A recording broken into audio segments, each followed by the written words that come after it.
गाय की गवाही। हजरत ख्वाजा गरीब नवाज का करामाती वाकया। अजमेर की धरती तप रही थी, गर्मी से नहीं बल्कि ख्वाजा गरीब नवाज की रूहानी रोशनी से। हर रोज कोई ना कोई उनके हाथ पर बैत करता। उनके लफ्जों में ऐसी मिठास थी जो पत्थर दिलों को मोम बना देती। मगर जहां नूर होता है वहां हसद, जलन भी होती है। राजा पृथ्वीराज चौहान के दरबार में बैठे कुछ ब्राह्मण ख्वाजा साहब की बढ़ती शोहरत से जलने लगे।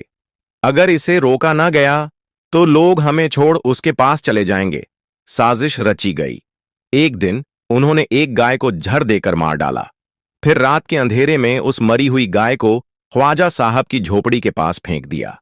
सुबह होते ही शहर में शोर मच गया। ख्वाजा ने गाय को जबह कर दिया। लोग इकट्ठा हो गए, कुछ हैरान कुछ गुस्से में। ख्वाजा साहब को दरबार में लाया गया। राजा ने गुस्से में पूछा, क्या यह इल्जाम सही है?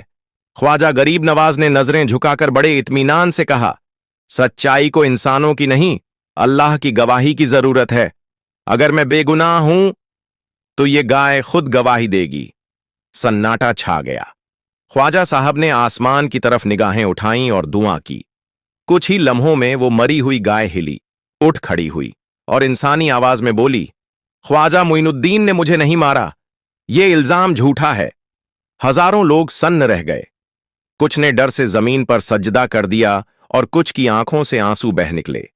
राजा खामोश था, ब्राह्मण शर्मसार।